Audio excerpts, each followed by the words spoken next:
We don't really need to introduce. Well, sorta, as people come in. Oh my goodness! I just put a message. Did you see how it populates with all of them? One, two, Yeah. three. Oh yeah, yeah, it goes on everywhere. Yeah, that's the fun part, I assume. There's no way they have to add the functionality where you can select where. Oh, you can. Wow! Did you see? Yeah, you There's like just Yeah, there is an there's an all all. versus to the other one. Yeah. I did not know that. Wow, that's cool. All right, let's we got 6 people in here already. Cool, cool, cool. Very Live soon. from 2 out of 3 of us live from Manhattan. Yeah, nice. Nice. Nice. Finally live from NYC. Crazy. It's surreal, I guess. It sucks that it was raining today. Yeah, like I think that my day when I moved to New York, it was also raining, and I moved like 9:30 p.m. because there was crazy amount of traffic going from Philadelphia. So Did you have movers? nope, I had me and these two guys, Oh my goodness. and I had a couple of friends that were helping. But Did you have a lot that of was about stuff? it. We had a whole full we had a full truck worth of stuff. How big of a truck did you get? Like a U-Haul, 10 feet? large Like, U-Haul. okay. Yeah, Like like a a 10 feet 18-inch. U-Haul, I think. Yeah. No, no. Oh, the 18 18 inch. 18 That feet, 10, I whatever. think 18 inch. Yeah, My damn. bad. My bad. An 18 inch, you're going with the toy truck. Yeah. Imagine. Just imagine. You got 18-foot? No, I didn't. No, Jesus, I Like a don't 10, think probably so. got a 10. Yeah, I 10, got a okay. 10. Yeah, I got the smallest of the actual trucks one, not the van from U-Haul. Yeah, the I box got trucks. Yeah. So yeah, that was nice, but like well, yeah, for a little bit of context actually to everyone that is actually started watching already, we decided as a collective Cloud Code Life gang that we wanted to mix things up and actually felt that a live version of the podcast was a more fitting methodology for like running this podcast, because I feel like a lot of the time questions come like it's easier to address certain questions, certain topics when people that are in the middle of the topic can ask their question, and we can try to like provide some degree of help with that. But in general, just the fact that interacting with people and with listeners and with watchers, with any way of you consume your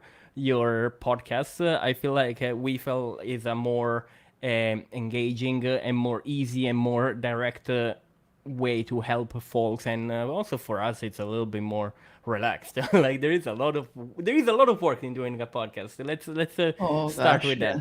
that. But There is especially it's more video casual. related. You Yeah. know, it's like more of a hangout. It's like ideally it'd become sort of a space where, you can, if you want to just hang out with us every week or so around the same time, same day, we can, come bring questions. We can address them live, like you mentioned. And that way it doesn't feel like a chore.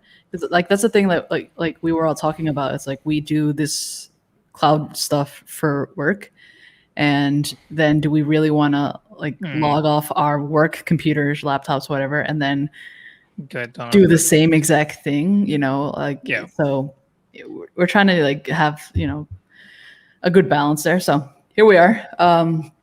Boris's dynamic trio. Yes, that's actually our nickname, right? No, that's official. We have to make a branded hat and such. Dynamic trio. So yeah. I was gonna say something. Goodness, but what's up, guys? How's everyone doing? What's been your week like? I did not. I thought it was Tuesday. Can you believe that?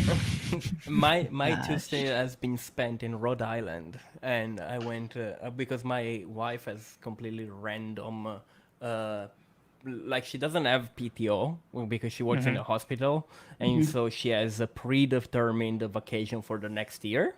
So we basically just decided out of random to go to Rhode Island in one of their weeks of like time off. So yeah, went to Newport. Newport is very nice, and I ate a crap ton of lobster rolls. Wow. Nice. Richard could me- use some. Yeah. I feel For you. context, if you need some context why I'm tired, I had a volleyball game. Just like I arrived to my desk 5 minutes before we started this. So I'm still like my legs are still covered in mud. Oh my gosh, that's Damn, dedication. you went, yeah, they went That is straight the from- dedication, right? Yeah. Yeah. And if you could like my t-shirt is literally like it's sweating. It's dripped in sweat. That's So commitment that's right why there. I'm Commitment to the show. tired. Yeah. I think You- those comments are funny because we all, I mean, Alf and I know you're just like the chillest dude ever, no matter what. Like you were saying the other day, like at the gas station, you literally be Yeah. threatened and you're like, all right. So you're like chillest dude, but it's funny because other people don't have that insight. So Mhm. they're like, Mhm. does this guy is like being held hostage to like be here or something like that? That's why Yeah. I think it's funny. But Boris, yeah, feel free to DM me. I can send you my address and send some free food with Uber. I would love some burger. Yeah. But yeah. Anyways, my week. So it was the end of the month, so a lot of billing stuff at work, and some after hours work went into that, budgeting and all that stuff. Also, unfortunately, teammates were on vacation, so the lone wolf. But other than that, this weekend I went to buy a pre-built. Just Oh, that's right. catching up on the conversation we had in the last live stream about graphics card and our systems and stuff. And I went to buy a pre-built, and I took like my younger sibling is here, so I took him along. And we were looking, and the prices were crazy because of the market right now. But then, as I went towards the parts section, I saw like they had 6 GPUs sitting there on the shelf. I'm like, are you guys selling these? Because in the past they were like a month ago, but they were part of a bundle. So you need to buy a CPU, RAM, storage, and then only then you would get a GPU, so that people who are trying to build like systems up rather than upgrading, they give them preference. But yeah, they said, yeah, you can buy a GPU by itself. I'm like, awesome. So they had a 3060 and a 3060 Ti for NVIDIA, but then in the end I went with like How much were they? The the 36 3060s were expensive. So the simple one was 750 Canadian dollars plus taxes. Mhm. And then the TI version was more than $1,000. I don't remember correctly. I think it was 1,100. And I think the MSRP for those is like 700 or less. Yeah. Right. Yep. So I was just lucky to find them, because for the pre-built, I was gonna pay around $2,000 just to get a 3060. And with pre-builts, you have these crazy configurations. I don't know what companies think what they're doing. So they have like single channel RAMs, and then they have an i5 9th or 10th generation, not the great, like the latest one, and then they would put a 3060 on it. I'm like, and they ask for like $2,000. So yeah, so I ended up spending $1,200 with a new motherboard, a new CPU, and then a new GPU, whereas I was going to pay $2,000. So save like $800, but my machine is like, it's rocket. Today I posted a screenshot of like a benchmark. Yeah, I saw that. Yeah. Killer. Yeah, it is. But yeah, that was the exciting stuff. The boring stuff I already went through, billing stuff. But yeah, other than that, pretty excited. GPS is now in NYC, so you can see cool Daft Punk poster Yeah. and Michael Scott. Michael Scott. Those are 2 pieces from an artist called Poe the Pigeon. She does these like she takes like her favorite sitcoms and creates like, just doodles around, like she puts like a lot of episodes and different scenes from it in one. So one's from Parks and Rec, and then one's from The Office. I like The Office a lot. It's like the only TV that I watch. Daft Punk, my favorite all-time I guess duo group. I love their album Alive 2007. I think I listen to that at least once a week. It's Nice. so good. I have some more art over there, but I'm not gonna show you because it's We a need work a in tour. progress. We need a tour. Yeah, eventually I'll do. I'm definitely gonna do like a MTV Crib style Nice, video for nice. my YouTube. But yeah, I moved today. Finished moving in today. Of course, it was raining. Movers were late. All that kind of good stuff. But finished moving today. I'm so glad because it's like for the past 2 weeks, it's been just so, you know how it is. It's so chaotic. Like making sure you have everything, packing everything.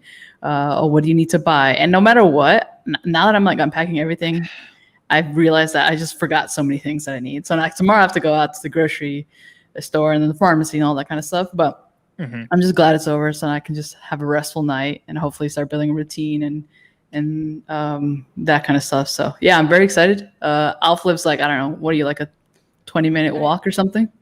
I am probably, I would say it's more of an hour walk actually. Really?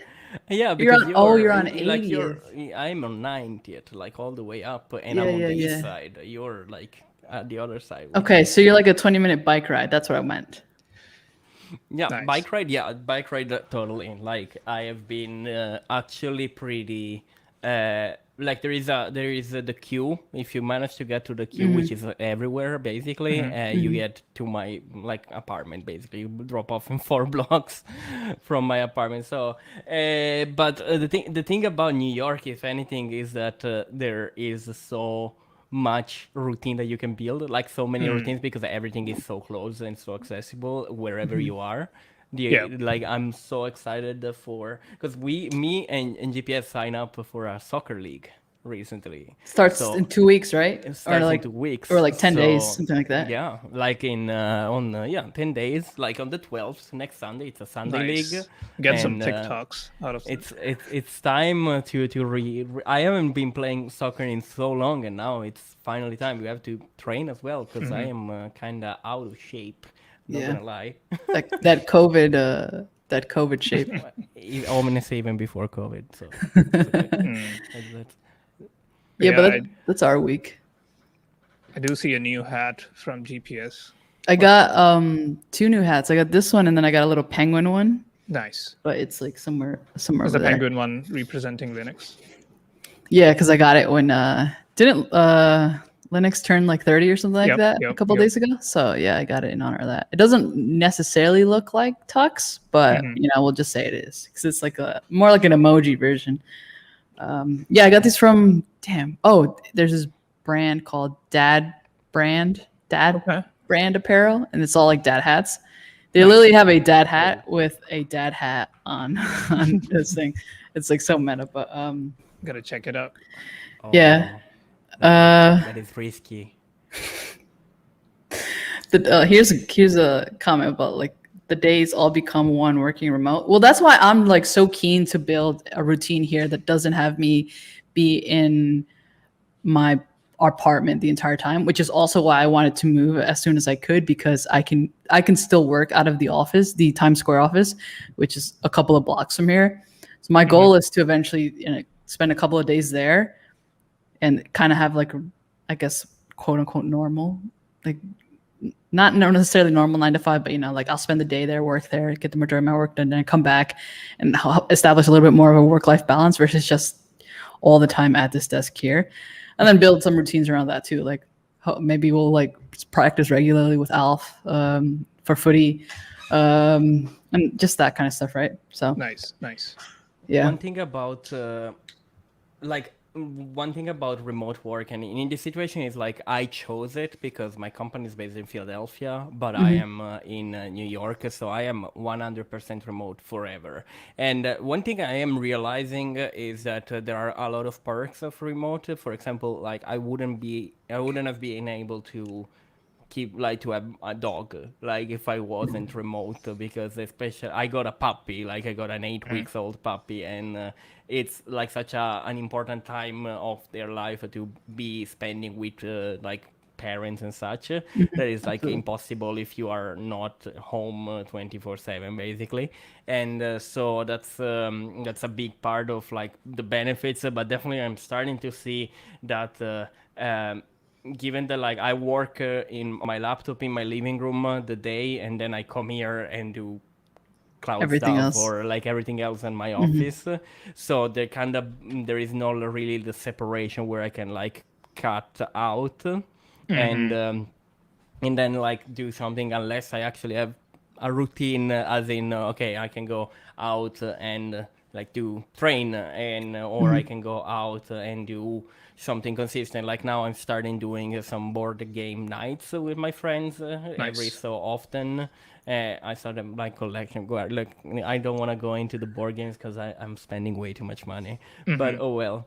And but that's something like it's not on a screen. Like that's my important thing. Like the important part is like living remotely makes it so that your screens are so omnipresent in your life, and it's starting to wear off.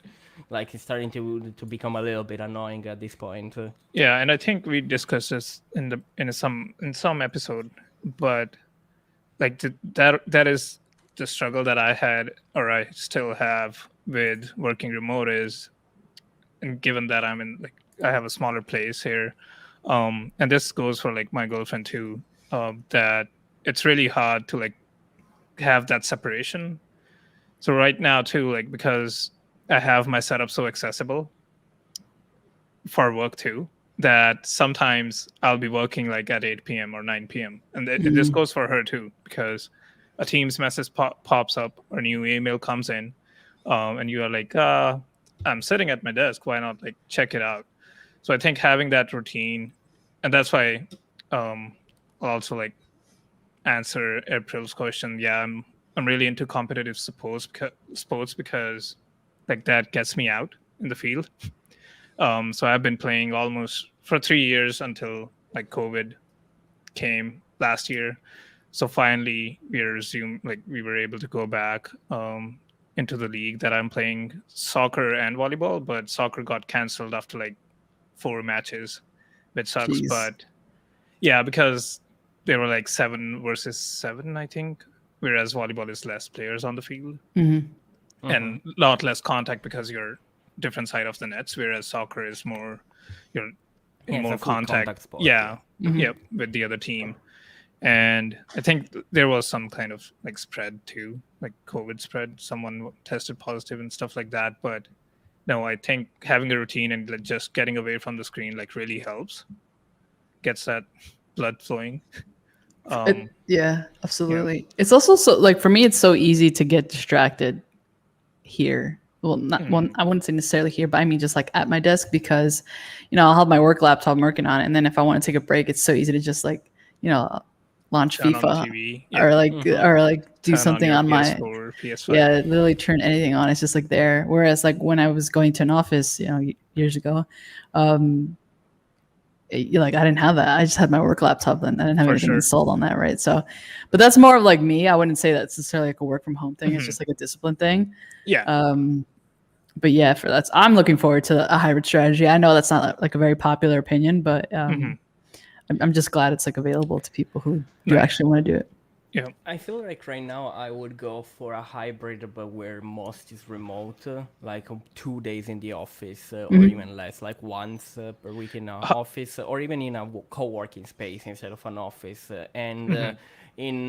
Actually, my wife is starting going to the Starbucks next door, where they have like pretty nice tables and such. Like that's just like a little bit of a break, if anything. And I'm thinking about doing that. I just have to figure out which places are dog friendly enough so that I can bring my dog along. But that's about the main concern, because I'm starting to think about it, and that's why I actually separated like my main setup with my like my work setup is my laptop, which is basically never in my room.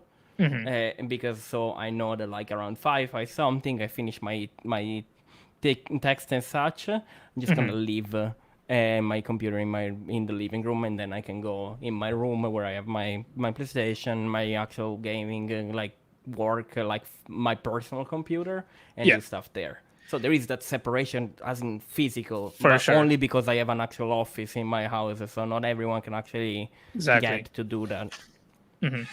Yeah, and I think especially for a hybrid approach, I think it gives the flexibility too to people who are commuting a lot. So I remember a few of our senior devs, they live like countryside, so they have to like drive an hour to get to the office. For them, they're like, yeah, we're fine working from home because we save like 2 hours a day, right? Whereas for someone who's living in like really close to the office like me, I think, yeah, hybrid approach is like really good because so right now what I do is I go in 2 or 3 days a week, and then for the rest of the 2 days I just stay home and work from home. And my girlfriend does the same thing, and we have like alternate schedules. So like she would go in Monday, Wednesdays, and Friday, whereas I would go in Tuesdays and Thursdays. So that, as I said, like our space is really smaller, so she gets that isolation. But yeah, I think it really depends, and also like on the mindset too. I think like Boris really mentioned good thing that we are getting more work done when we are working from home because we're in that mindset, right? When we are in the office, you log off at 5, you commute back to home, and you're ready to relax, kind of mindset. Whereas now, because you have been working from like 8 to 5, right, where you like kind of slept and like go get food and stuff, there's no that barrier, physical barriers. I think it's what's missing. The Boris asked if I'm hearing voices. No, it was just started to rain really hard, so the like rain hitting like the window area, and I thought it was like footsteps or something like that, so that's why I moved this to here, and it's just like the rain. Is it raining really hard over there, Alf? It's pretty hard too. Like I can't bring out gnocchi right now because it would take forever to dry him. So, but yeah. So, You don't have a blow dryer? not yet. That's the thing. Like I have to get like an actual dog level blow dryer, blow dryer, because Yeah. another thing I was thinking about with all these working from home and such is that, and I realized this by yesterday, because yesterday I took a PTO day to go and travel out and such, is that I don't feel as inclined to take PTO because it wouldn't change what I would do during the day. Like it wouldn't really, because I'm sitting on in my living room on my laptop. If I were to take PTO, unless I plan a trip that is already like it's hard, and it's also not safe enough. Like we went out on a daily trip and such, was okay, always out, always in open spaces and such. But it's like, again, it's like collectively dumb or people, so it's starting to get back up even with vaccinations and such. So it's not that safe. So even if I were to take PTO, I wouldn't do anything different. So at the point, I'm like, why would I take PTO? Like, why would I use the PTO if I were to do the same thing and just not add the laptop work that I would be doing? And do you guys have what's been your experience in getting like using up the PTO like recently? Yeah, I think for me it's been pretty same every year. So I take like a 3-week, 4-week vacation, go back to India to visit my family, and that's where like all of my PTOs go, which won't be happening this year just because of the flight bans and stuff. And it was also nice of my manager to like point it out. He's like, since you'll not be going to India, like make sure you like divide it out and make sure you're taking them. But yeah, I don't feel the urge, like to your point, Alf, like I don't think I'll be doing anything different. I think I took like 3 PTOs in the last 3 months. And that also, like, we went to like a different city on a drive. And as you said, like things here too are pretty closed still. There's not a lot to do, but yeah, I love driving. So we went to like on long drives. But that's only what we did. Like there's nothing different that I would do if I didn't go on a drive, or if I would be sitting home just to relax, because I don't know, I'll be bored. Well, I'm currently taking, no, actually I'm off from work, but I'm not taking PTO because it's a move. Yeah. It's a move for work. So yeah. Mhm. Anyway, but like I've already moved, but I just still plan on taking tomorrow off and that kind of stuff. But I'm pretty good at taking time off. Like I'll try to sometimes I'll just like take a Friday. That way I have Friday, Saturday, Sunday, that kind of thing. Yeah. And I just like do nothing really. I don't really. Hmm. I just like I know I can sleep in, which is nice. Nice. And maybe if there's any errands or really, Yeah. I'm freaking find something to do. But yeah, I tend to use it. I don't like to really roll stuff over because I've always been. I mean, up until now, my goal at like every company that I've worked at was to be there maybe like tops 2 years. I Right. see So what there you was no real point. I mean, oftentimes it's not a company's policy or obligation to pay you Yeah. vacation time. So you just lose it when you leave. Right. So it's like I'm not going to gain money out of this. So they give me these days. Why would I not take them? Right. So For sure. and I don't want to also be that person who takes all their PTO, like they give their 2 weeks and they just take their PTO then, and then they don't help like off board properly. Yeah, I don't want to be that person either. So I always like, I just use it Be whenever. proactive. Yeah, I just use it whenever, and like if I'm feeling off or whatever it might be, like any freaking reason, I'm taking PTO. Yeah. Taking a day off or something. The only challenge, I think, you guys are not on call, right? No. No. Yeah. So the only struggle I have is if I work, let's say, like I take an instance from last week. So I was on call. I worked like 3 hours after on a Monday, after like 5.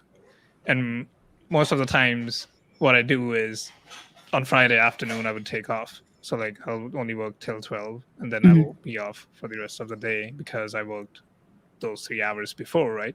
Instead of like getting it in the paycheck. And that just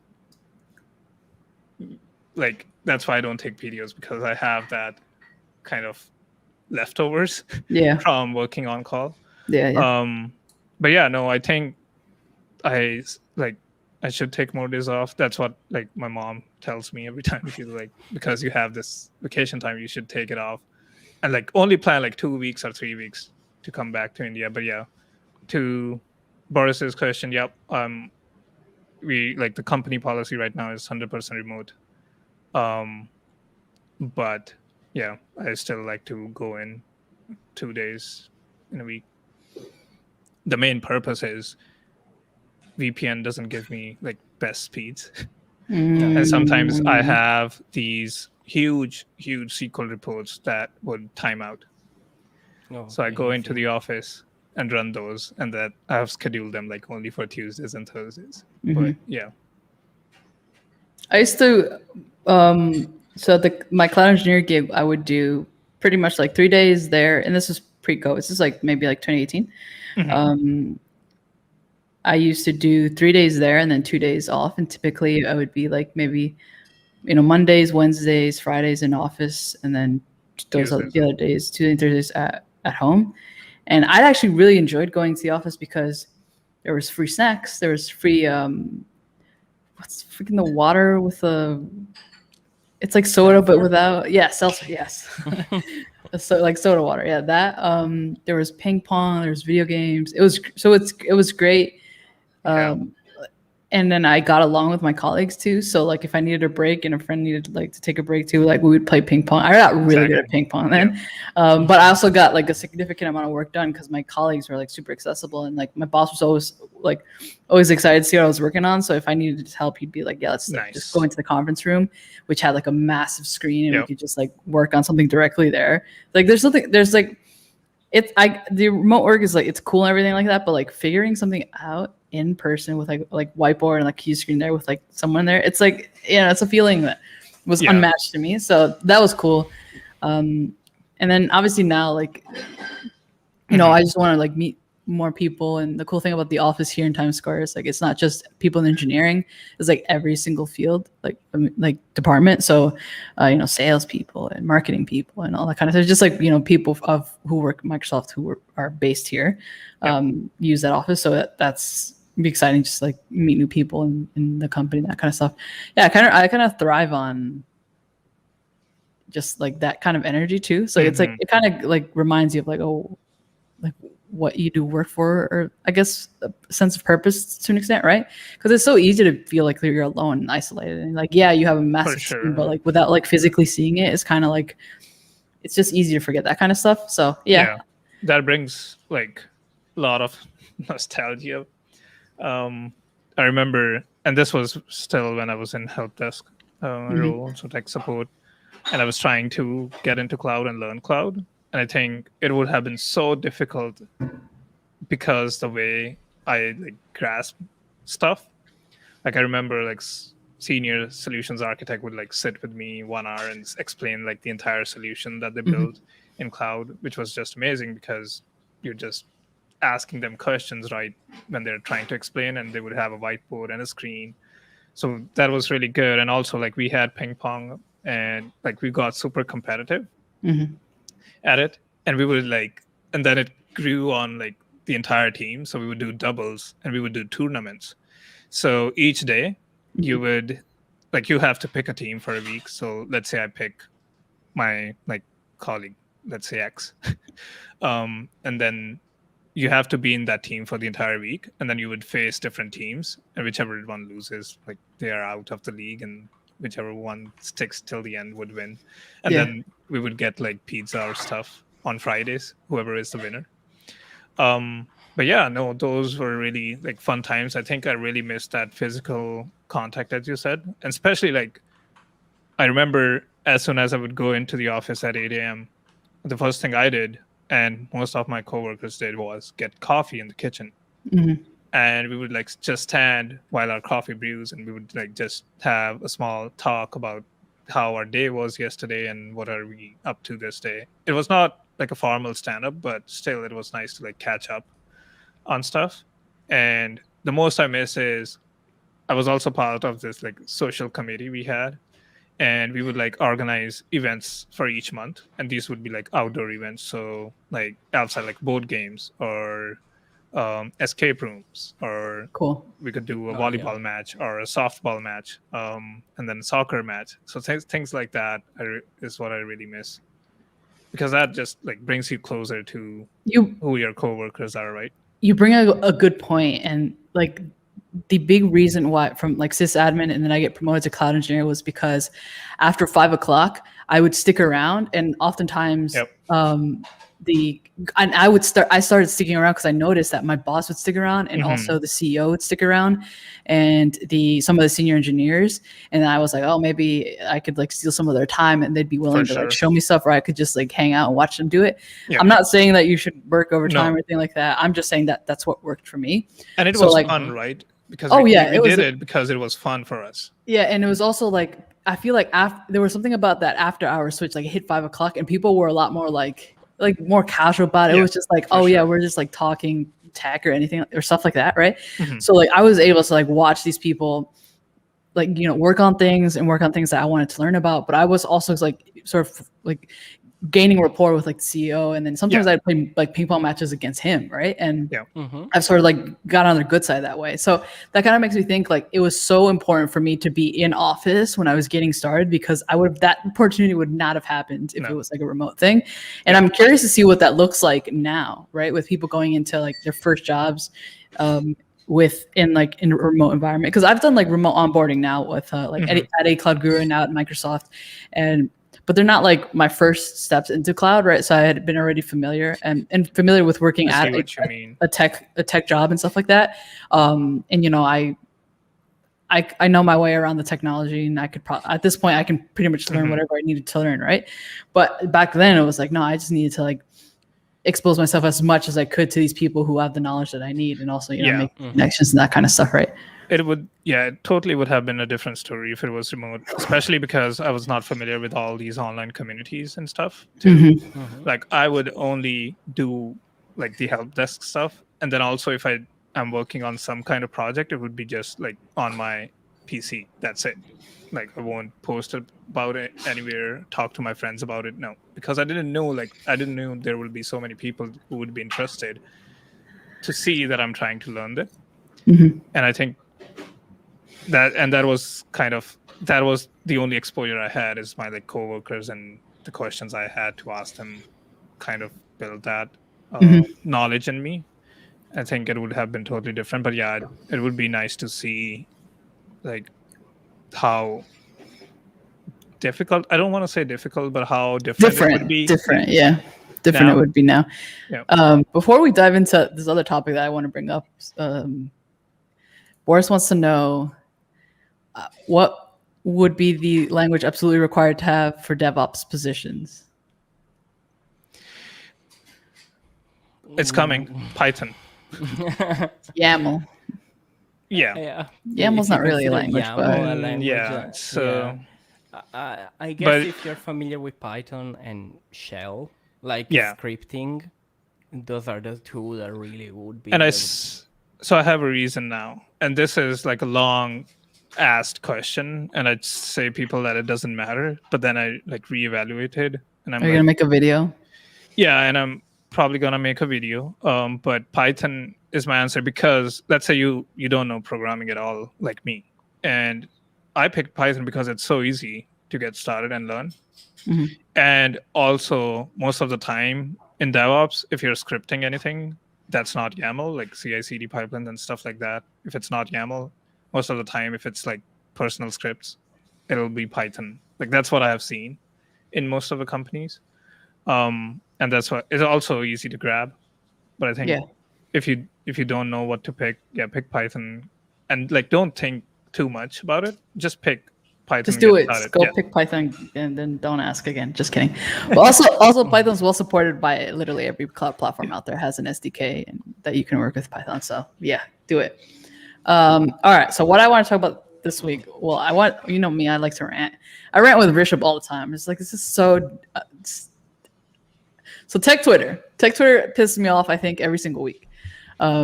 You all know that I'm this week's reason. This week's reason. This will be a 10-minute segment every episode. Yeah, why GPS is mad at Tech Twitter this week.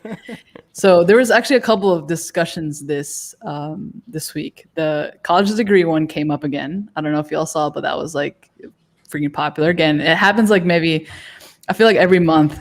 At some point, Tech Twitter will be talking about, do you need a college degree? Blah blah blah blah blah. That. Then another one was someone talking about entry-level gigs being from like 65K to like 80K in tech. And then I was like, because also I'd made a video about salary, I think the week prior to that. And I just don't like the expectation. It's like setting the expectation that you're going to find it's guaranteed to find an entry-level job between that range, right? I don't like that expectation. I also don't like sort of setting tech in this light of like, oh, if you want to make money, come here, right? Like, yes, there is a lot of opportunity to make an insane amount of money, but it's like not a guarantee, and it's also not something like that you can right out of the gate. Yeah, right out of the gate. Also, like I would see a bunch of people replying to that saying like, "Oh yeah, I'm making this, but I'll be making 6 figures in like 2 years or 1 year and stuff like that."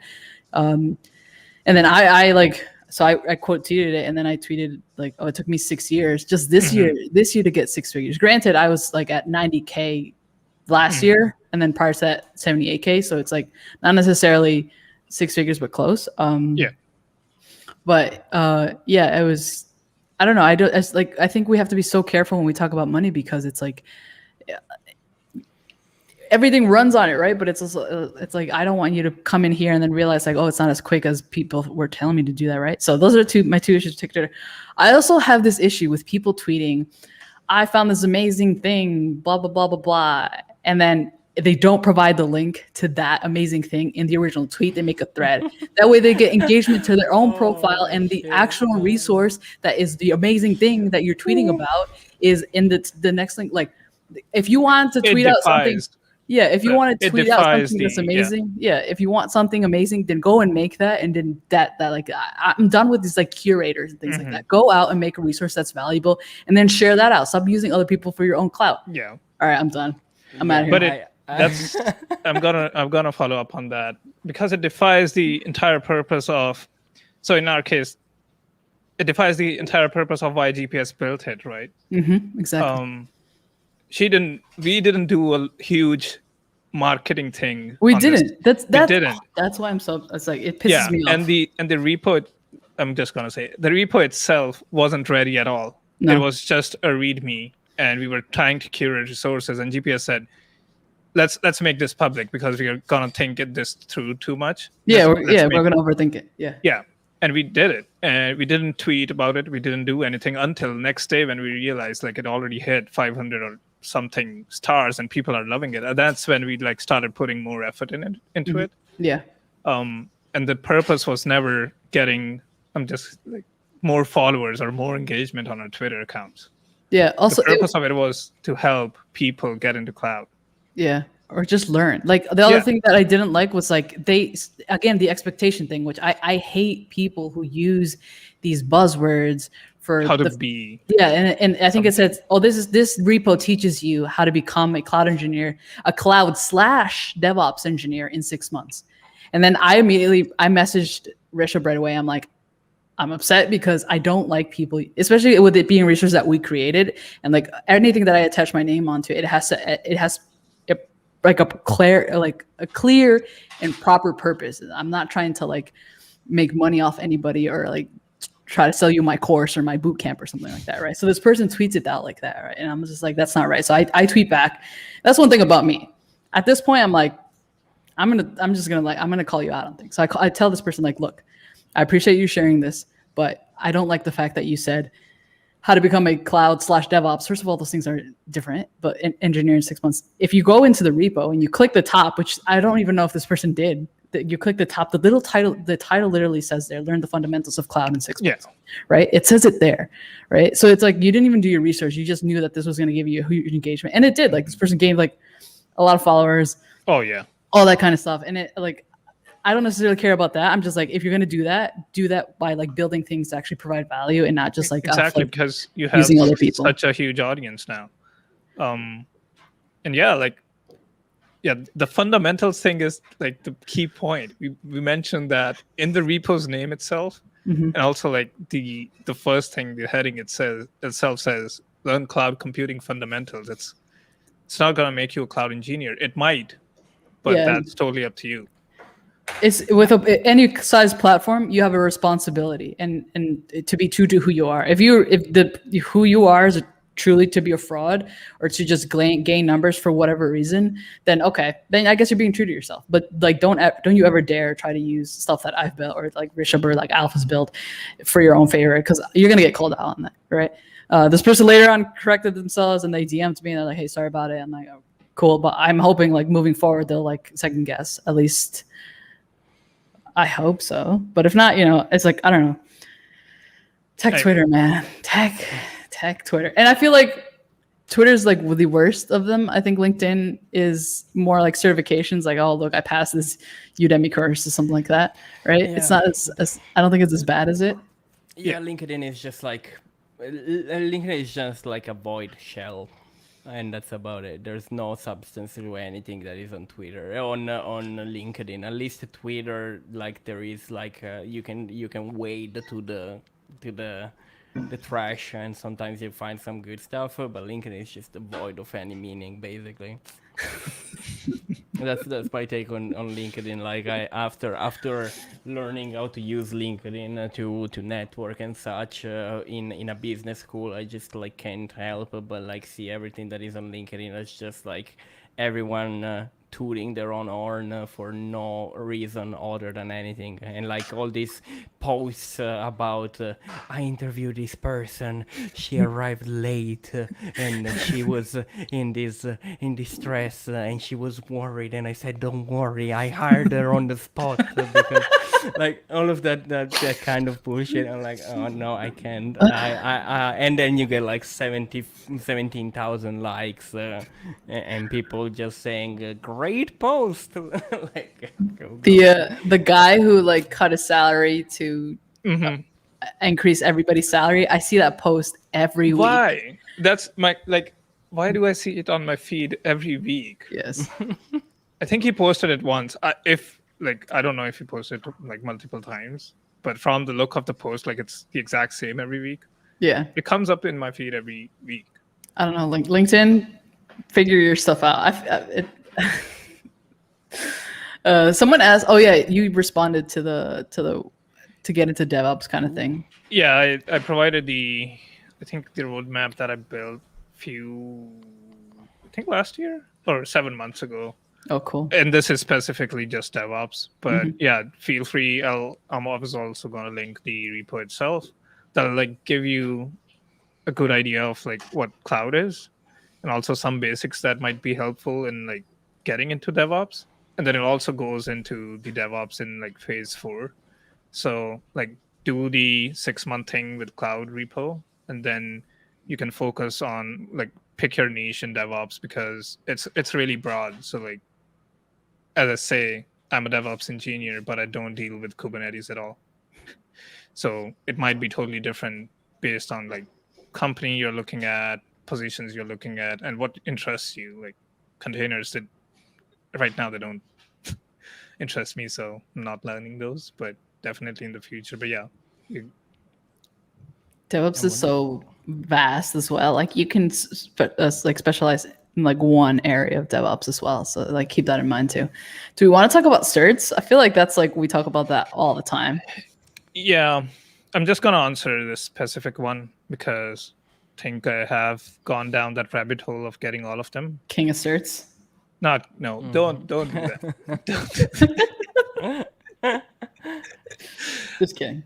No, it's all good. I don't want some tech Twitter person ranting at me calling myself king of certs. But yeah, it doesn't bring that much value to the table. Like if you want to do it just as taking it as a personal challenge, that's why I did it, like just to build a routine around like studying and stuff. Sure, go ahead and do it. And to be brutally honest, they were either paid by my company, or they were either paid by Microsoft themselves with those voucher and cloud skills and Ignite challenges. Same for the resources themselves. Yeah, not picking on you, I swear. No, but yeah, I think getting 1 or 2 to just get into the field. It's a this sweet spot. Yeah, 1 or 2. Yeah, 1 or 2, and pick it. Like do your research and pick it, because let's say you want to go into DevOps. Pick the associate DevOps one if you're in AWS, or pick the AZ204 and then AZ400 in Azure world. I don't know GCP one, sorry, but same thing. Like in AWS, pick the certified developer associate and then do the DevOps professional, and those 2 should be enough. But yeah, other than that, don't go for all, because for me, like it took me 9 months just of studying, and then 4 months additional to just pass all these certs. So like almost a year of my valuable time went into this, whereas only 3 certs made the huge impact on my career. Other than that, rest of it is, I don't think it as a waste of time, but still, like it's a significant amount of time. Mm-hmm. One thing to consider also is that like when going from no certs to 1 cert is has so much more impact than going from 1 to 2 certs to 4 or 5. Like the returns diminish immediately, and like it literally takes no time after the first certification for any additional certification to be of no actual usage.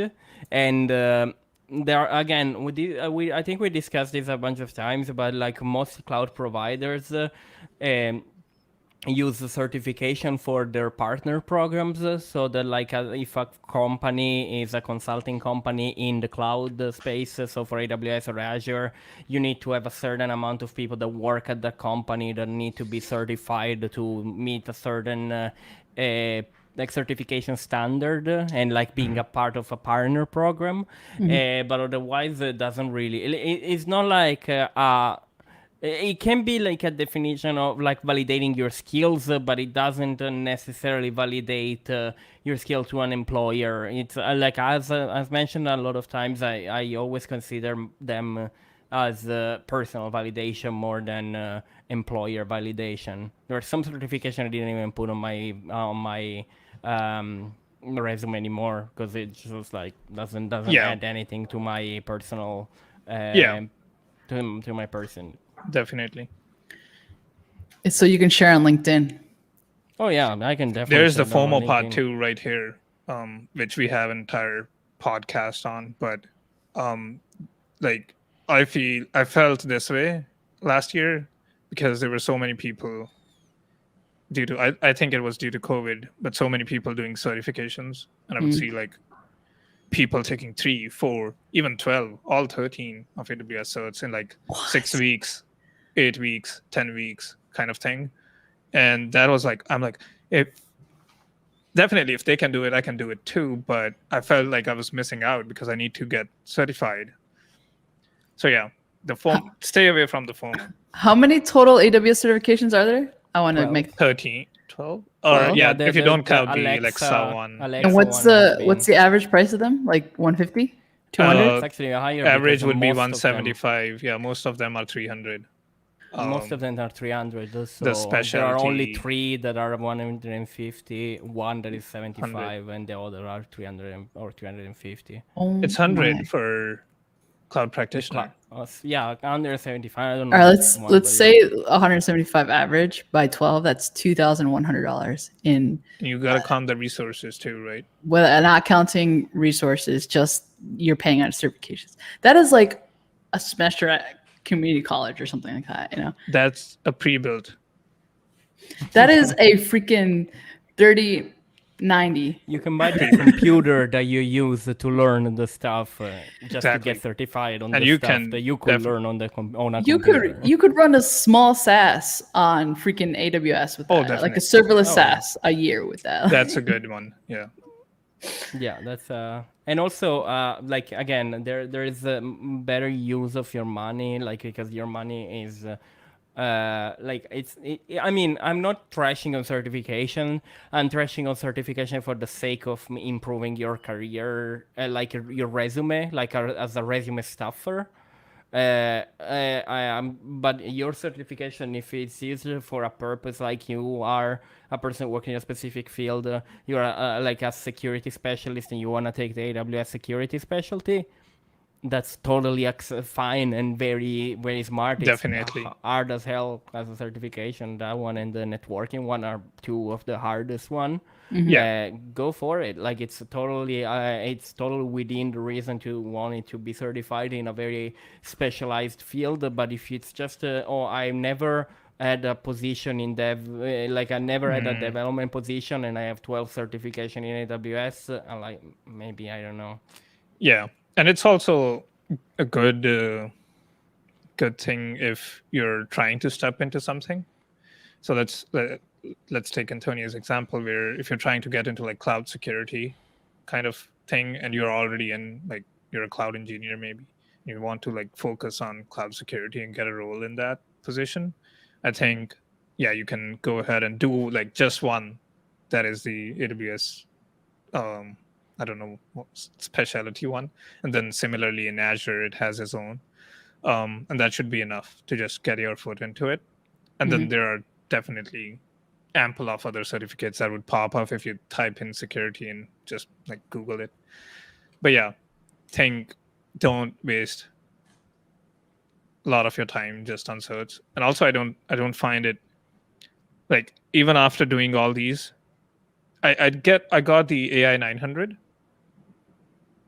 and I don't the know data anything one? about no, it's Yeah. like really AI one, and I don't see myself just working in AI ever, and I don't understand most of the concept. Like they are gone now because I took it last year. So yeah, I don't think like certs, they're good to get your foot into something, but they're not like a solid foundation. They won't build a solid foundation depending what kind of like study path you took. They also don't make as much of an impact on your resume as they used to. That's just the reality. It's like back when I got my first one, it was like pretty new, like cloud certs, and like you had one in your resume, and you would stick out definitely. For sure. Now it's like there's accessible, and like there's so much content around them, and there's this whole definitely. market around them, right? You know, people make money out of certifications, that be courses or vouchers or whatever it might be. Yeah, it's just not as, it just doesn't hit as hard on a resume. That doesn't mean you shouldn't take them. I think you should. Now it's like, instead of rushing to take, like, I don't know, all 12 in 6 weeks, why don't you take one in 6 weeks? But like really take your time to go through with it. Like really go piece by piece and like build things for each because they're outlined well. That's what I love about certs, like the learning paths and how they're outlined. It's great. It's like really chewed apart for you, so you can really take individual. Like, all right, today I want to learn how the specific thing on Active Directory, something like that. Do that. Take your time. Take more time than just to memorize things and actually build stuff around it. Yeah. Do it for this, like for the sake to pass it. No, I took 6 months for my first certification. I learned a lot on that, and I'm glad I did. Like, for sure, I'm here because of that. Yeah, I took around 4 months for just a cloud practitioner, and people bashed at me, but I'm fine because, like, I didn't know what cloud was, and that's just like that was the foundation of the entire concepts that now are in my head. One thing about it is also that like having many certification can potentially there is to a degree it could hurt you, because if you are like taking a certification in some shady way, as in like you use like dumps or you just like do all the cramming for preparation of exam, and as soon as you're getting out of the exam everything is flushed down the toilet. Then when you actually have it on your resume and someone actually picks it up and say, oh, it has a certification, then you go to an interview and they ask you something and you don't know how to answer on things that supposedly are part of a certification, that not only looks bad, like not only you possibly fail the interview, but in general it looks also bad because it creates that type of image of you as not being like truthful on what you're saying on your resume, because putting a certification on your resume assumes that you have the knowledge that comes with the certification if you want to really put them for that point of view. So I don't know if it's very useful, really. Yeah. Boris says, don't be a paper specialist, study certs to actually know what you're doing. Yeah, take your time. Like, and these things are expensive. Like, take your time with them. Roy says, as long as certs are, let's say, AWS certified through the AWS dashboard, those are the kind of certs that stand out. These are the ones that we're talking about. Yeah, we're talking about the these. ones that are offered by the cloud provider. They don't stand up. They don't stand out anymore as much. And there are some that do stand out because of like how gruesome they are. Like, for example, the networking specialty. The specialty ones. The AWS Solution Architect Pro. Or like the certified Kubernetes one. Like those are renowned to be extremely, extremely hard. So actually getting those might be a little bit stand out because they are so hard that not a lot of people do have them. So it's a little bit like it's not exactly the same, but it's like the CFA if you're in finance. It's like 3 exams over 3 years, and they're like 4 or 5 hours and 50% pass rate. And but then when you have it, then you actually get like a job. But that's more of a professionalizing certification, which there are some like the CompTIA and Cloud. Network Plus. Network Plus, yeah. Like those ones, there are some companies that require you for being a network engineer to actually have those, because those are more professionalizing. While compared to others that are more like just a very like validation of skills. And like I think they're not professionalizing. With most associates, that's the case. It's more validating if you know services and solutions that a particular cloud provider provides.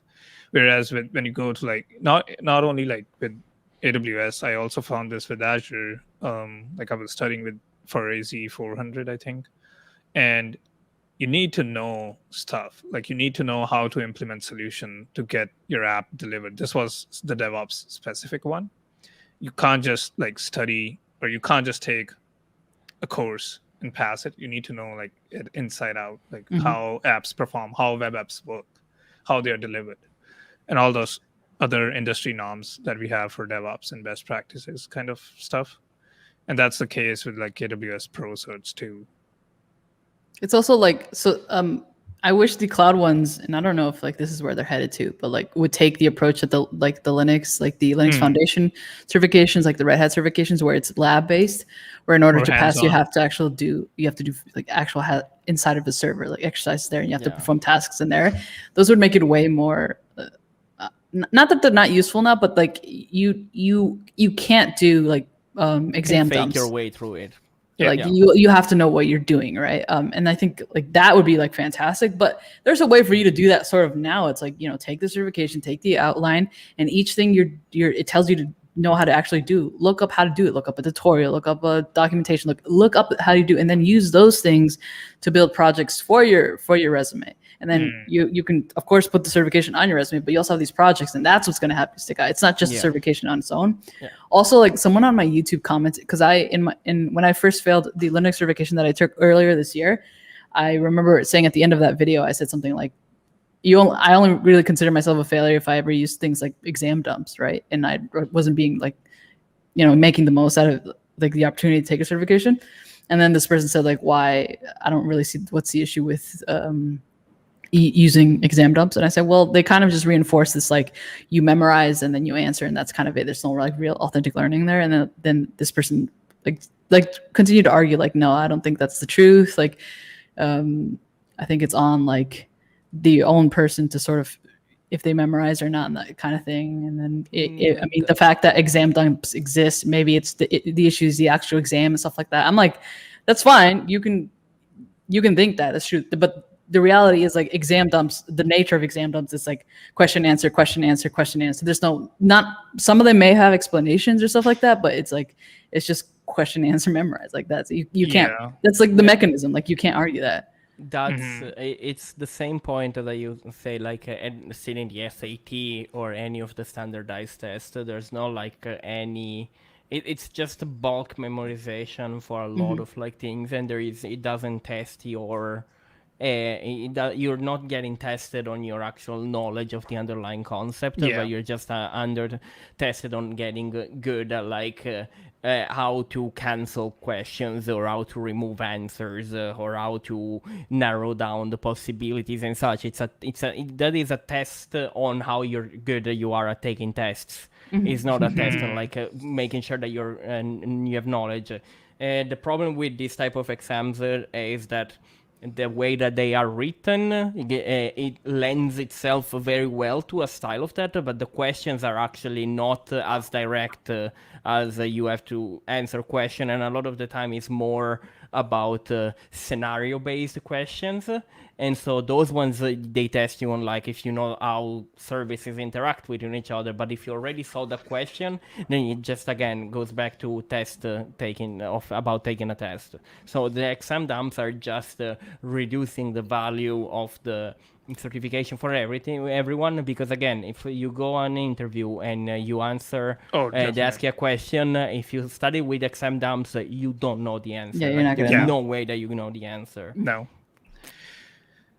But that's every month in tech Twitter. There's salary, there's certification, Cloud Wars, education. AWS. And then the next one that I wanted to bring up, which was something spoken about a lot, was, do you need a college degree to get into tech? And then I felt like that's probably the most heated and the most popular topic in tech, I think, and on tech Twitter.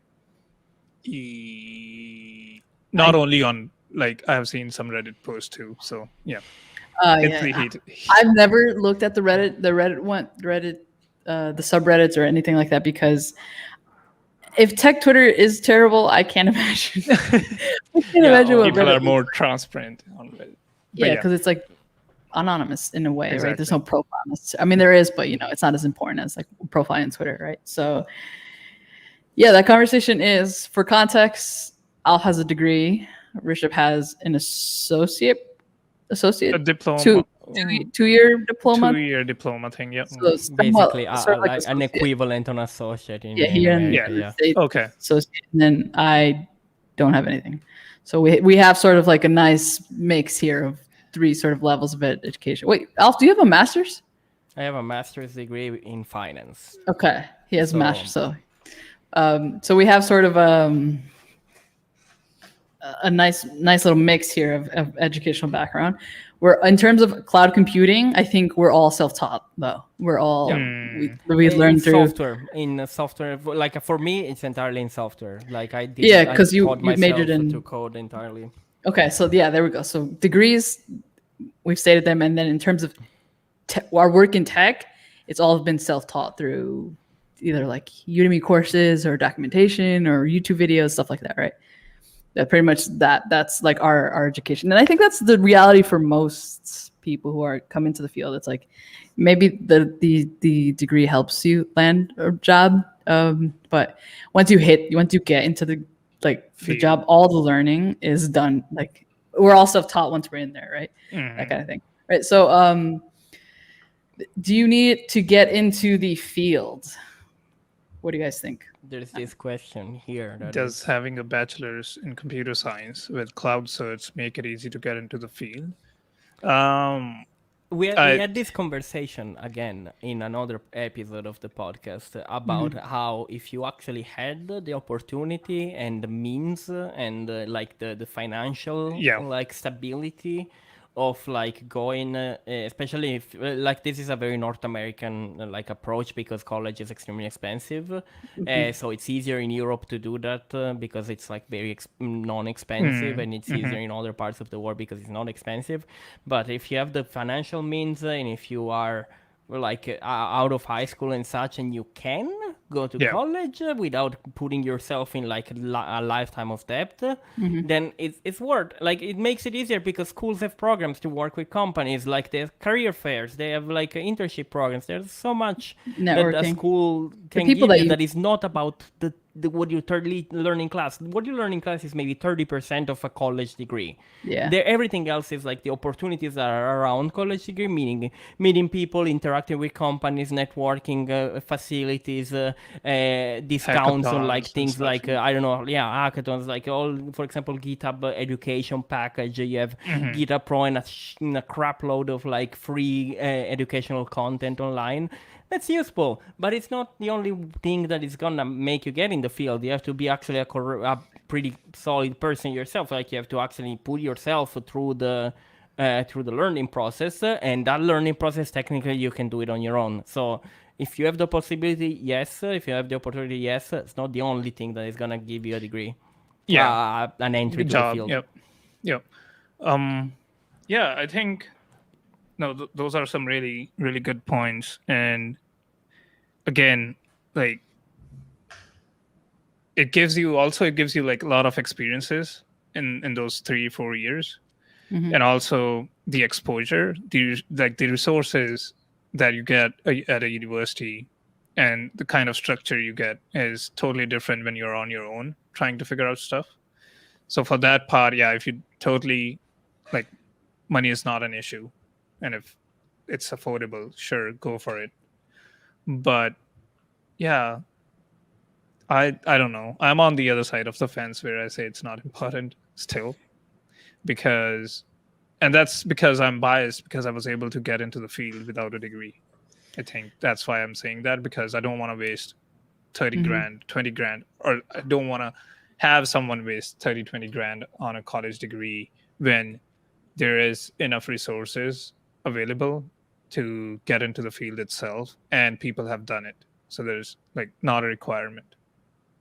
I guess the counter argument people will say is, and then I think this is something that we tend to forget living in the US and I guess North America in general, is the importance that the degree and the credential and the title actually hold in countries that are outside of North America. And then and like we've all lived outside of these countries, right? So like living in Ecuador, I saw like you can't bag groceries there if you don't have a degree. That's just it, which was one of the biggest reasons why I decided to move back to the States. And I actually have, since I was born in the US, I had the privilege to come back whenever I wanted to, right? But I knew that if I didn't put myself through like a 4-year, 5-year program, I wasn't going to be able to land. No one would look at me, no matter what, no matter how good I was at what I was doing, no matter how smart it was. If I didn't have a degree, no one was going to hire me. And I'm not lying. This is for every single job out there. And like anything you want to do, you would have to have a degree. That's just the reality, right? It's pretty same, I think. And I don't know. I don't want to bring that word up, but I think it's same in all like third world, second world kind of nations. Developing nations. Yeah, developing nations. It's similar in India. Like you, even to get a basic job at, I don't know, maybe a cashier, maybe I don't know. I can't think of jobs. But yeah, even to get simple job, you need to have a degree.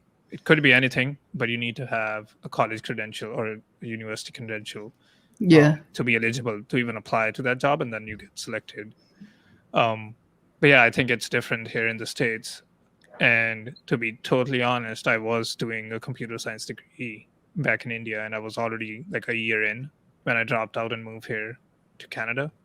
So I don't know.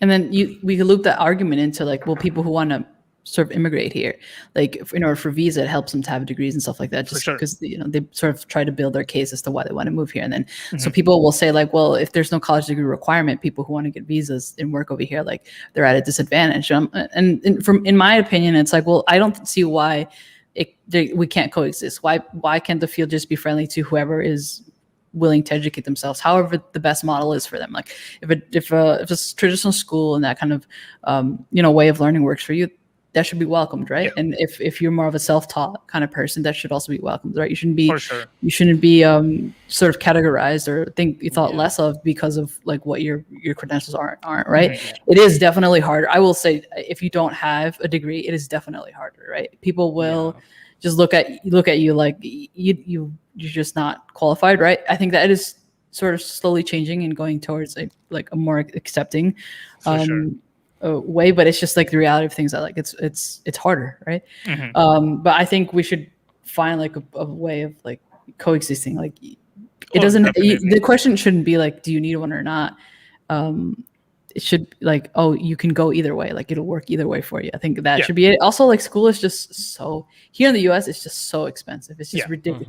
It's ridiculous that these people will end up with maybe sometimes 6 figures in debt before they even start working. And then the first 10 years of their career, they're worried about paying back their debt, and just then their actual like financial independence starts. I think that's ridiculous, right? For sure. And it's also cool that we live in countries where with the opportunity to build networks, like we all met online, right? I met the person who referred me to my job now at Microsoft. I met that person through Twitter, right?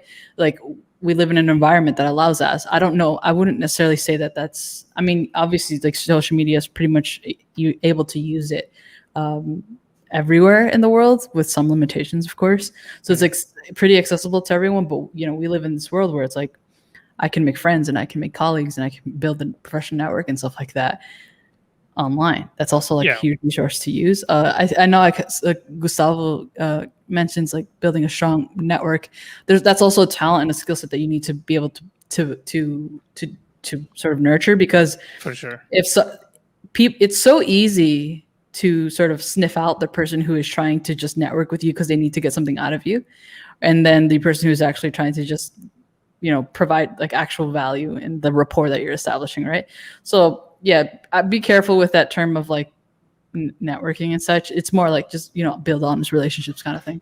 Yeah, and I think I think Al's point sums it up, that if you have the means and if you're willing to, like, you want a structured, you want the resources, you want all of that comes with a university, the network itself, or not networking, but having that experience, having that opportunities, I think definitely go for it. We're not in any means saying that don't get a degree. We are not saying that.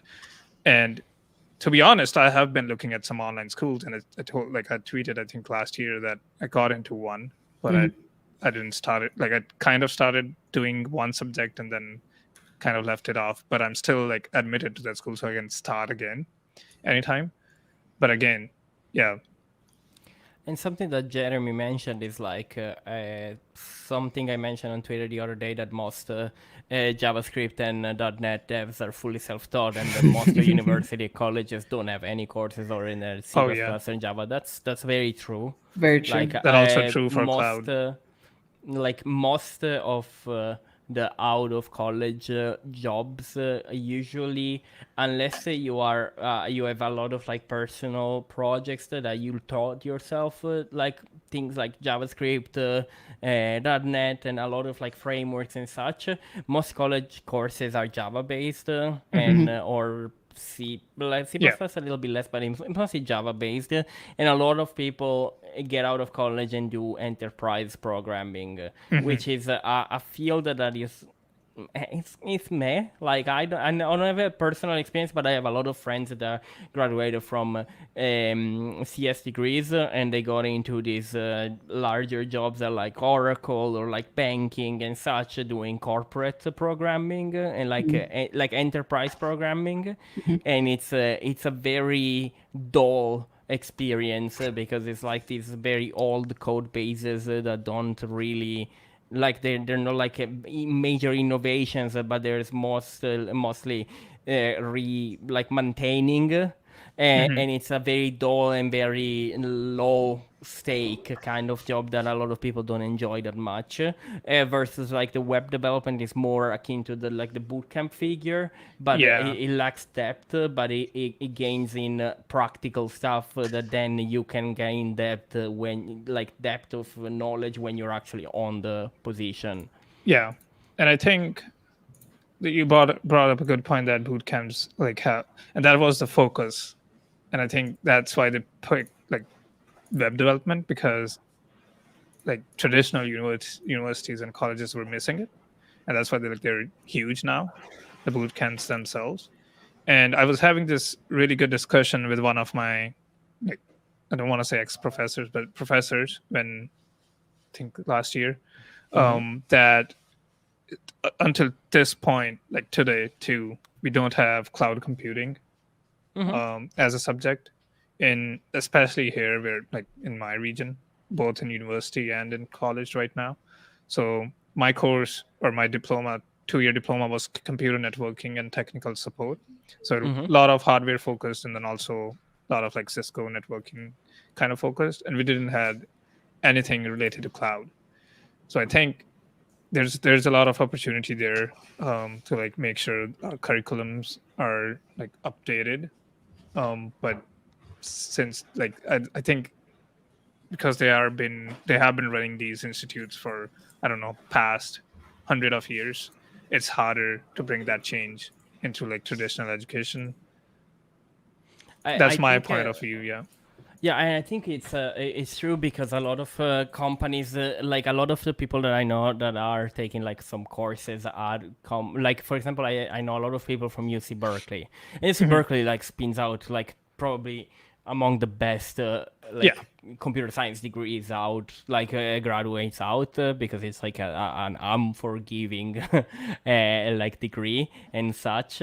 But a lot of the courses that are like the more modern ones are always either very very new courses, or they're very very like they're special topics courses. So there is like a drive to have smaller sections, but the larger sections are always like Java and like the big concepts For that sure. like if you're starting, I don't know how much you really need, and you will need if you're starting like getting into more architectural roles or like more engineering management roles. Definitely at the point you start need to start have like some degree of knowledge about the more complicated concepts. Also, I Yeah. think Gwen dropped out because like she was having camera issues, so I'm sure that she's gonna come back. Oh yeah, indeed, the camera died. Yeah. The beauty of Same. life. The reality. um yeah. Yeah, I think we kind of covered up all the questions that were addressed towards traditional education, or like going through a degree, and would it make it easy. I guess there is this question about the cloud job market becoming oversaturated. I think it's just starting really. Yeah. I think that there is no cloud saturation. Like if anything, companies are starting to enter the cloud space Oh, more, for sure. and now it's under oversaturated, as in not enough companies are posting jobs that are very specific to cloud. So it's if anything, is gaining steam. So if you actually bet on cloud, it's a very, I think it's a very safe like there's a bunch of people that will try to tell you that it's not, but it's mainly because they want to sell you something that is like oh, you can do cloud stuff, but in your own servers, on your own stuff. But otherwise, no. Like a public cloud acquisition, public cloud will be a bigger part of the market in the development space, so For much sure. more in the future. Yeah, and it's like people think it's already really famous. Like it's a buzzword, but I still to this date work with a lot of customers and clients that are on the traditional kind of architecture when it comes to their software, and just on doing some like regular talks with them, it looks like they're interested to get into cloud, but just they're not ready for that workload right now, right? So definitely there is a lot, like there will be more opportunities in the future, I think. And what the heck is happening? There is a tornado warning in New York. Nice. Okay. And one last thing I wanted to mention is actually that with regards of like new jobs and new opportunities and new cloud, like we mentioned a lot of times that like the way to select like a cloud, which cloud you choose doesn't matter. It's more about where is your desired market and a specific field. Because if you are in, I don't know, an area where Azure is the main one, there is no reason for you to choose AWS. Like just choose the one that has the better like adoption in your area. If you plan on staying in that area, or if you plan to move somewhere, look at what is the do your research. But there is no better cloud really. Like each cloud has their own perks and beautifulness, but there is no necessities to have one over the other. Like the only necessity is driven by your career. This is career. Like again, you can be all passionate as you want, but this is like a career. Like you're doing this for work stuff, for career purposes. You really need to choose your career based. Like you make your own decision based on the best outcome for your career. For sure. And yeah, Boris brings a good point that he still manages an IT department, which is 98% on-prem. To be honest, we have an entire team that's called cloud operations, but we manage our own data center. So you're still in the cloud. For clients, we can say you're still in the cloud, but we have like 2 data centers. So yeah, by cloud, it not only means just public clouds. Like there are several companies that have their own private cloud, which would be meaning that they run their own data centers in different regions. So all those basic concepts, but they're trying to run their own. And this could be for any compliance reasons. But yeah, I think there's a lot of potential in just like getting into cloud. And this will be for the next, I think, 10 years. And again, the cloud, we mentioned even this in another episode, a lot of the cloud concepts apply also to on-prem stuff, because the logic, like what cloud has done, if anything, is making accessible concepts that were more like based from from system engineers, or like more arcane things. So all about like load balancing, all those things that are like more concepts that used to be a little bit more cloudy. Yeah. Knock on. Now they are public and they are more democratized, because the cloud platform provide you access to them more easily. Like setting up your RabbitMQ could have been a little bit more complicated. Now you have like AWS SQS, and you can do it very simply. You can have a messaging queue up in no time, because there is the cloud provider that provides that. Yeah. Oh yeah. Gwen mentioned this last episode, that if a company uses, like if they're using Azure AD, they can call themselves that they're like using cloud computing. Yeah. But yeah, definitely. That's the world we live in right now. I didn't drop off. I did, but something's wrong with my capture card. And it's the expensive one, of course. It's not the cheap one. It's the what's the Elgato one? Camlink. Yeah, the Camlink one. Oh my goodness! I swear, the $15 one that I got from Amazon, that Mine one, is still running. it works flawlessly. And then when I have this one, it just cuts in and out often. So, but that's it. But we've been going for quite a while. Let's answer like the last couple of questions we got, because I think we got some good ones. And then we'll probably sign off. Do you think Docker will be revived by serverless? It's not exactly one-on-one comparison. I think you answered your question Yeah. with the Yeah. last part, Then- because the thing is that they serve two separate purposes. And there is a place for serverless. A lot of the time, serverless have like shorter lifespan for the specific runtime. So, for example, Lambda, your runtime has to be like 15 minutes or less. So, for a long-running process that you just have in the back or something, you can't really use Lambda, or you can to a degree, but like Is it really a little bit 15 more- minutes? Yeah, 15 minutes of like timeout.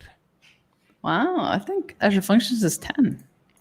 Yeah, and so the Docker, like containers in general, serve a different purposes, and there is definitely not they serve different use cases. So Yeah. if you wanna do containerization, like you can have serverless containers, which is, but again, serverless, when you think about serverless, it's just a non-managed servers, but they're still there. So when you have a serverless containers, you're just avoiding the hassle in managing the containers, but you still have the containers that are running on a certain server and doing stuff. So I don't think they're gonna cancel each other out. Yeah. It's They just work that most of together.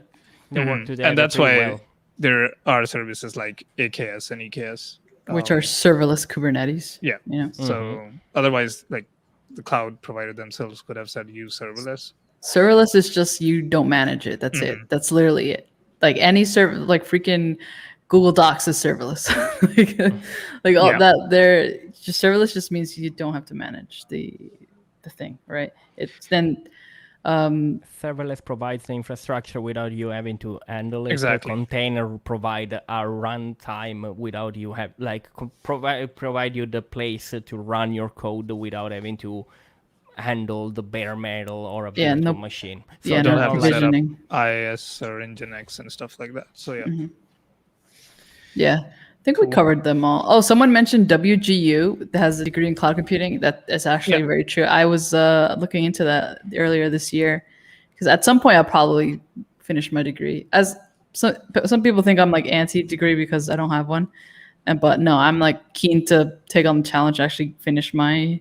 But I think because I was doing mine in comp sci, but I think I'll switch to the cloud one because honestly, it's like Nice. probably the easiest one to get done.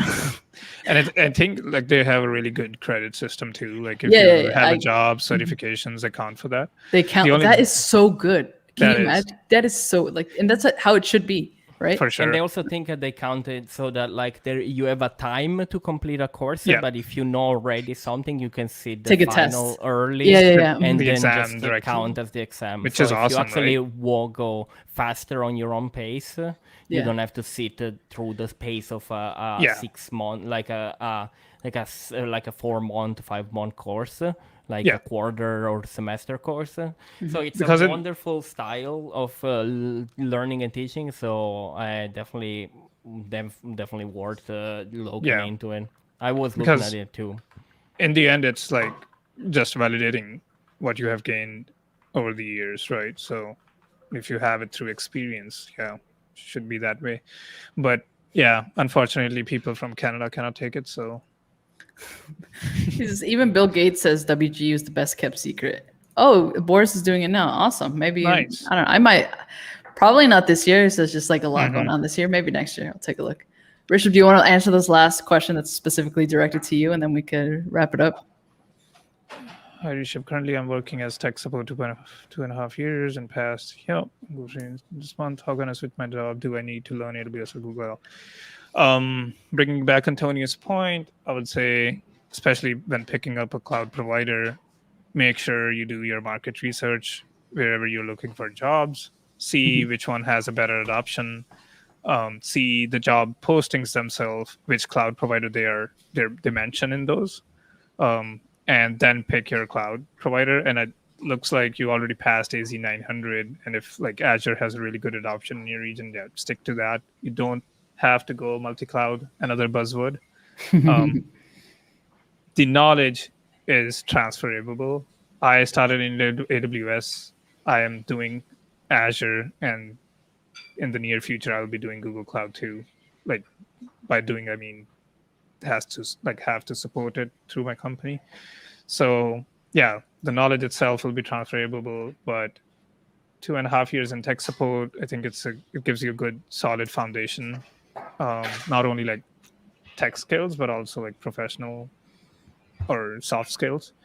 So yeah, I think the only thing you have to do is get a good project under your belt and like make sure you have like good documentation, good reasoning behind why you picked the project, why you are picking each and individual services as a solution to your project, and then make sure it's like well documented, and you can put that on your resume along with the 2 certs that you're going for. And a completely thing like AZ900 and AZ104 are like totally fine to get a job. But yeah, those are my Take a look at the self-taught guide. Oh yeah, There's plenty of info there too. it's already linked in the chat. I'll post it again because since I already have it copied. But We need a domain for that. We need something easier than the GitHub. yeah, one. I'll book I'll register one with the Freenome. Yeah. And Yeah. then we can host it. Okay, cool. All right, let's wrap it up. Everyone needs to go. I need to go get food somehow. I don't have any food here. I need probably DoorDash, to be honest. It's raining really. Thanks, Boris. Yeah, I need to get some food too. It's raining really hard here. All right, guys. That's it. All right. Well, thank you so much, and also for people that will listen to this on platforms and such. As always, we really appreciate the time you spend with us in with this podcast. And now that there is this more live version, feel free to meet us here, like, and actually drop questions in the chat and such. Probably this is gonna be on Tuesdays. And so we're trying to stick, hopefully, to a good schedule on every Tuesday around the same time. But we're gonna let you know in like early in advance. Now this week was crazy between movings and such. But Still in made the it. meantime, we still Still made made it. it. Thank you so much for everyone that hang with us in the chat. And as always, peace. Bye.